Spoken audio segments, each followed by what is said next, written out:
Welcome back to The Explainer. I am absolutely thrilled to have you here today. Whether you're a seasoned chartered accountant, an ambitious CA student, a tax professional, or even a business owner just trying to stay ahead of the curve, this explainer is built exactly for you. Today, we're unpacking a massive update in the taxation world, the brand new transfer pricing documentation rules under the Income Tax Act 2025. Specifically, we're going to decode Section 171 and its associated rules. So let's jump right in. Picture this. Your company just finalized a major international transaction with a foreign subsidiary. The handshakes are done, the deal is signed, everyone's happy. But here's the absolutely critical question. Are your documents actually compliant with the new Income Tax Act 2025? Seriously, if the tax officer comes knocking tomorrow morning, are you ready? This is the exact situation countless businesses are facing right now, and it really highlights the absolute urgency of getting a grip on this new compliance landscape. Here's a quick look at our roadmap for today. 1. The Section 171 mandate. 2. Breaking down the law. 3. A real-life tax example. 4. Navigating the compliance rules. 5. Common practical issues. And finally, 6. Summary and key takeaways. All right, let's kick things off with Section 1, the Section 17.1 mandate and its legal framework. You know, for decades, tax professionals have practically lived and breathed Section 92D of the Income Tax Act 1961. It was the absolute cornerstone of transfer pricing documentation.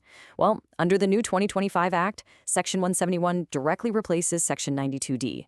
The core objective? That remains exactly the same, ensuring that international and specified domestic transactions are conducted at an arm's-length price and that they're backed by rock-solid documentation. Honestly, the goal of this direct replacement is to reduce the cognitive load for transitioning professionals.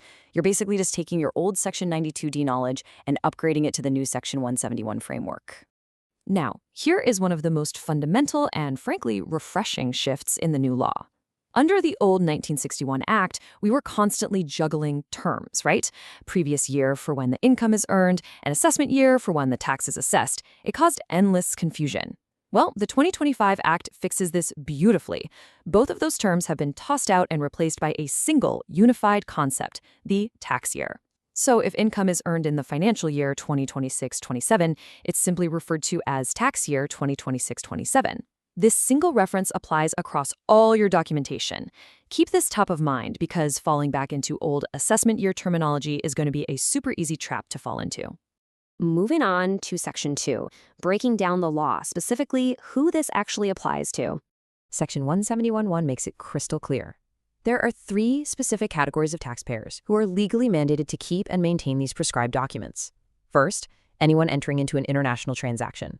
Second, anyone entering into a specified domestic transaction, or SDT. And third, any person who is a constituent entity of an international group. Simply put, if your client or your business falls into any of these 3 buckets, Section 171 compliance isn't optional, it's absolutely mandatory. But wait, here is a really helpful nuance you should know about. Under the Income Tax Rules 2026, specifically Rule 84.7, there is an exception for continuous transactions. If an ongoing transaction continues to have effect beyond one single tax year, you don't necessarily need to maintain completely fresh documentation for every single subsequent year. This exception applies as long as there is no significant change in the nature or terms of the transaction, the underlying assumptions, or any other factor affecting the transfer price. Of course, if a major change does happen, then yes, fresh documentation bringing out the impact on pricing is required. Let's make this concrete. Section 3, a real-life tax example featuring Company A. Meet Company A. They're an Indian subsidiary that just executed an international transaction by receiving some low-value-adding intra-group services from their foreign parent company. Let's walk through their exact compliance journey. Step 1, they execute the transaction. Boom, done. Step 2. Under Section 171, they now have to internally maintain all the specified information, things like the ownership structure, the business description, and the pricing method, exactly as prescribed by Rule 84 of the Income Tax Rules 2026. And finally, Step 3. It's not just about keeping your internal files organized. Under Section 172, Company A also has to obtain a formal report from an eligible accountant certifying this transaction, which is prescribed under Rule 85.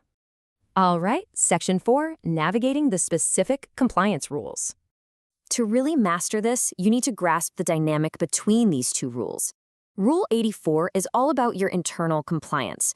It dictates the comprehensive list of documents you have to keep on hand. We're talking enterprise ownership, the profile of the multinational group, pricing assumptions, financial forecasts, the whole shebang. Rule 85, on the other hand, is your external compliance. It mandates that an accountant must furnish a report verifying these transactions.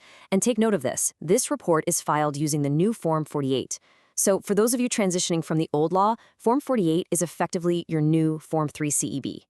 10 days. Why is this exact number absolutely crucial? Because under Section 171, subsection 2, the assessing officer or the Commissioner of Appeals has the power to demand your transfer pricing documents during any proceeding. And when they issue that notice, you have a strict window of just 10 days from the date of receipt to furnish the required info. This means your Rule 84 documentation needs to be robust, organized, and ready to go at a moment's notice. You literally cannot wait for the notice to arrive before you start preparing your files. And here is another critical number you need to remember. 9 years. How long do you have to keep all these files safely stored away? According to Rule 84, Subrule 8, all specified information and documents must be kept and maintained for a period of 9 years from the end of the relevant tax year. That is a massive data retention requirement. Businesses really need to implement reliable digital archiving systems to ensure nothing gets lost over that near-decade period. Let's talk about where things usually go wrong. Section 5, Common Practical Issues. Here are the common pitfalls you absolutely must avoid. First, out of sheer habit or muscle memory, professionals might accidentally use old assessment year terminology or outdated forms. Always verify you're using the new tax year reference. Second, failing to prepare documents in advance, which basically guarantees you'll miss that super strict 10-day response window when the AO comes calling. Third, blindly relying on the Rule 84 continuous transaction exception when the underlying economic assumptions have actually changed. Remember, if the facts change, you must update your docs. And finally, failing to obtain the accountant's report in Form 48 under Rule 85. Overlooking any of these precise rules opens the door to severe penalties and intense scrutiny from the tax department, which nobody wants. Let's wrap this up. Section 6, Summary and Key Takeaways. Here is your ultimate compliance checklist.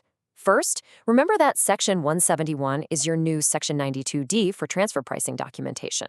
Second, compliance is twofold. Maintain your internal documents as per Rule 84 and ensure you get that external accountant certification using Form 48 under Rule 85. Third, make sure your data retention policy locks in these documents for exactly 9 years from the end of the tax year. And lastly, build systems that allow you to retrieve and submit these documents to the tax authorities within exactly 10 days of receiving a notice. If you follow these 4 pillars, you're going to be totally prepared for the new regime. Thank you for watching. Please like, subscribe, and share. This explainer is for educational purposes only and does not constitute professional advice. Tax laws are subject to amendments. Please consult your professional advisor before taking any action. This is an AI-generated educational explainer.